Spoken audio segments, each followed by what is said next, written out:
Então vamos falar sobre a votação aí sobre urnas eletrônicas, né? E o desejo do presidente de retornar o projeto das urnas para voto impresso, né?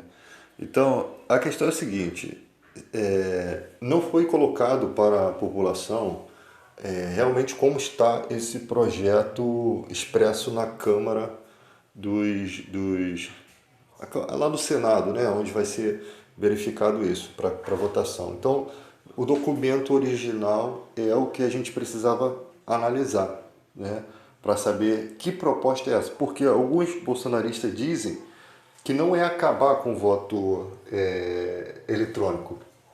A urna eletrônica continuaria, simplesmente ela imprimiria um papel, né, e esse papel seria depois apurado para saber se realmente as urnas elas são seguras.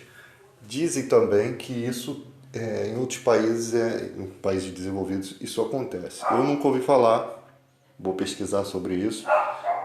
Não sei como é que está o projeto lá, se realmente queriam tirar as urnas eletrônicas, eu acho difícil isso, e retroceder para o voto impresso. E também não sei se realmente o interesse do presidente da República é dar uma segurança nas urnas, né? Eu não sei se isso é o interesse dele. Mas que se fosse, seria bom. Eu vejo como uma forma de tentar desaprovar a urna eletrônica. Então, se você não tem como tirar a urna, você vai por etapas. Você vai criar uma forma de descredibilizar algo, né? Para destruir algo, você tem que tirar a credibilidade. E a urna eletrônica, ela é considerada algo com credibilidade. Eu não vi essa credibilidade, não sei. Dizem que algumas pessoas são chamadas, qualquer pessoa pode tentar invadir a urna. Já dizem também que já conseguiram. Então, o nosso país vive desse tipo de situação, de já dizem. A gente não consegue saber pegar uma emissora de televisão que seja realmente, que se importe com o esclarecimento das coisas, né? Porque a mídia vende como uma coisa assim, o presidente quer o voto impresso, né? É assim que a mídia coloca. Mas será que é isso mesmo? Não deveria a mídia apresentar o documento aqui e mostrar isso aqui está é o que está sendo votado. Olha que a gente está vivendo na era digital e não conseguimos isso. E a partir daquilo ali mostrar, esclarecer a verdade. Seria uma mídia transparente, né? Então a crítica é para os dois lados. Nós queremos transparência, para a gente não ficar igual uns retardados lutando por coisas que a gente nem sabe o que. Então, quando existe uma transparência. Agora, qual é o motivo dessa votação? O Bolsonaro sabia que isso não ia passar. Ele sabia, né? Se você não entra numa briga para perder, então para que se entra numa briga? Tá? Simplesmente para dizer que queria aquilo, pode ser. Ou simplesmente porque queria ofuscar alguma coisa, pode ser. Atrapalhar, ou, sabe, a gente está num processo de problema com a Covid, com outros problemas graves com desemprego, e tem esse tipo de coisa. Agora, quanto à questão da carteira de trabalho, nós temos a carteira tradicional de trabalho, né, com todas as leis garantidas, né, todas as leis trabalhistas consolidadas. Isso você não consegue mudar. Para mudar, tudo se consegue mudar, mas tem que ter muita... tem que mudar todo o sistema, né? Tem que haver uma votação em massa para que se mude certas coisas. Então nós temos leis consolidadas e o Bolsonaro sempre foi a favor de dizer, sempre disse que o brasileiro tinha que escolher mais leis, menos emprego, ou mais emprego e menos direito, né? Mais direito e menos emprego, ou menos direito e mais emprego. Ele disse isso. É engraçado que a reforma trabalhista ela veio com a promessa de melhorar o desemprego, tá? Então, quer dizer, usaram o pretexto da reforma trabalhista. O que eu vi na reforma trabalhista foi uma bagunça que não se vingou muita coisa. Por exemplo, aquele negócio de carga horária, isso não vingou. Pode até ter leis, mas ninguém usa aquilo, né? Ninguém se beneficiou com aquilo. Eu vi o trabalhador da escala 12 por 36 perder o feriado, o que, se não fosse direito, não teria, ele não receberia, porque isso é um direito sindicalizado, né, votado pelo sindicato. Então, eu lembro que na época brigavam contra o sindicato e tinha trabalhador lutando contra o sindicato. Nós temos que lutar para que os sindicatos sejam fiscalizados, não para que eles tenham fim. Porque sem o sindicato a gente fica a Deus dará. Eu tenho a impressão de que o desejo de que quando se instituiu o salário mínimo fosse que todo mundo recebesse um salário mínimo, né? Não tivesse esse negócio de divisão trabalhista. Isso é o que eu penso que esses empresários, esse povo da elite queriam fazer com os pobres, né? Não que seria justo, lógico que não. Os sindicatos, os pisos salariais são importantes, porque são categorias diferentes, tem que ter importância. Mas eu penso que eles queriam fazer um salário mínimo para que, ou se ter como base, lógico, né? Ou para mesmo que o povo pobre só tivesse direito àquilo, né? Coitado do povo, que ia viver só de pão e água, né? Ia viver só de comida. E parece que é o desejo de subjugar os pobres. Né?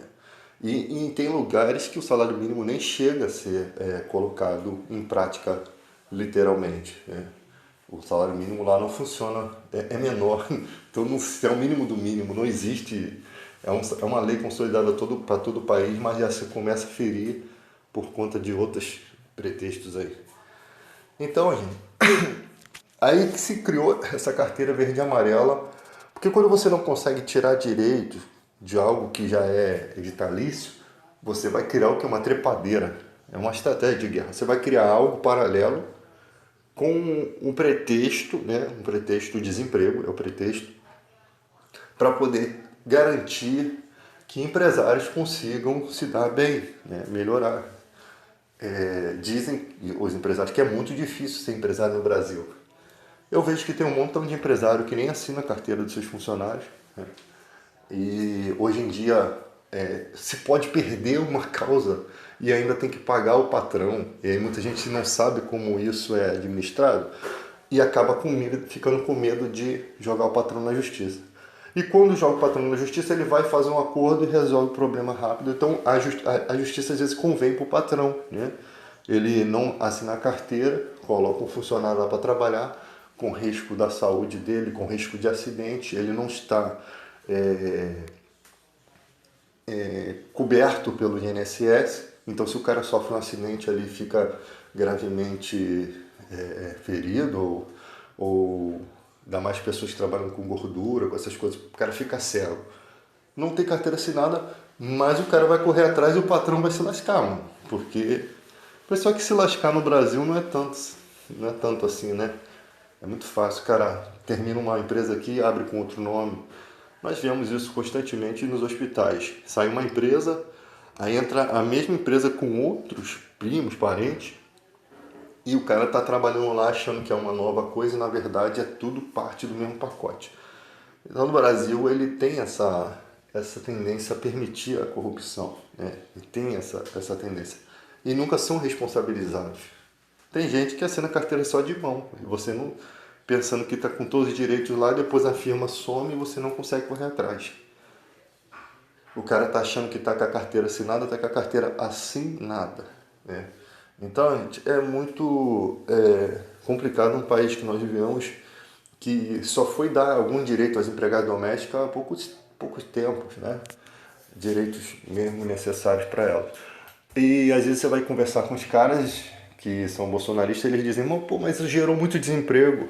Eu falo, mas gerou desemprego, mas é porque eles tinham que ter feito isso lá na frente, lá atrás. Eles tinham que ter garantido o direito das empregadas domésticas lá atrás.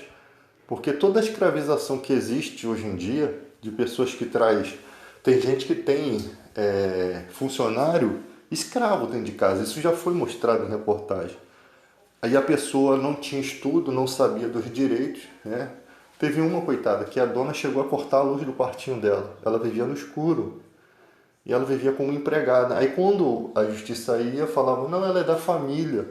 Ela é da família, só que ela não tinha direitos, né? O direito dela era de cuidar de uma pessoa doente.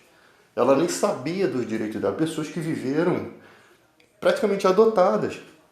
E tem gente que acha isso certo. Tá? Não, mas se ela vivesse de outra forma, ela teria uma condição pior e ela pelo menos teve alimento. Gente, não vamos partir dessa premissa, né? Desse princípio. Vamos partir pelo que é justo, né? O que é correto, a pessoa ter uma vida, né? Agora, o que a vida seria para ela, isso daí, o destino de cada pessoa, Deus tem o controle disso aí. Não é algo que a gente pode supor, né? Agora, com esses desfiles dos tanques, né? Os tanques fumaçando aí, é lógico que nós sabemos que as Forças Armadas têm tanques um pouquinho melhor do que esses, né? Pelo menos eu vejo que eu já vi tanques mais melhores do que esses tanques aí.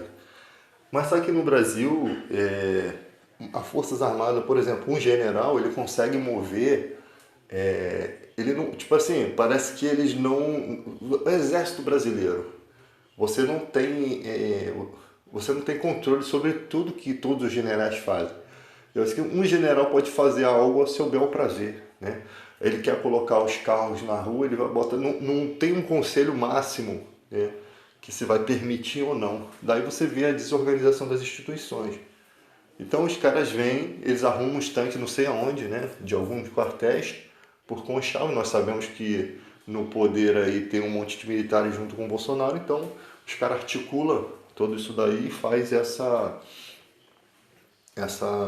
manifestação aí que eu acho desnecessária, né? Além de poluir o ambiente, ainda gastam dinheiro público. Então, não se sabe por qual intuito isso, mas se vê que não tem condições de o Brasil dar um golpe militar, né? Não tem porque... Eu acho que ganharam muita leite moça, os militares ganharam muita leite moça, a gente está precisando de uma dieta militar, não de um regime militar. Eu acho que é uma dieta que caberia mais. Nós vivemos num país muito corrupto, um país muito aterrado na bosta, né? Infelizmente. Às vezes a gente vai conversar com alguns bolsonaristas, eles falam de comunismo, né? Aí tenta explicar. Aí tenta me explicar que tem um comunismo depois de João Goulart e um antes, né? Eu não, sinceramente, não entendo. O problema é que a gente não tem fontes reais, né? Tudo que você vai pesquisar como fonte tem uma ideologia partidária, aí fica difícil você ouvir. Uma vez eu cheguei pro bolsonarista e falei pra ele, ó, o que acontece, cara, é que quando você tem você tem uma pessoa que se conhece hoje, e o cara só fala besteira. Quando esse cara vier falar alguma coisa verdadeira, você não vai mais ouvir, por quê? Porque o cara só fala besteira, então você não dá mais atenção, é o que acontece com a descredibilidade de quem faz muita cagada, né? E o Bolsonaro, ele faz muita cagada, as coisas que ele fala coisas assim, então não perde a credibilidade. Às vezes o cara está falando algo até bacana, mas o caráter tem que seguir o que você fala. Na vida, a hipocrisia atrapalha muito, né? Já viu aquelas pessoas que tentam falar para você como você deve cuidar do seu filho, só que o filho dela anda todo errado? Que credibilidade que essa pessoa tem para falar com você? É exatamente assim. Então, outra questão, a fala arrogante. Tem gente que gosta dessa postura do militar de se posicionar como arrogante.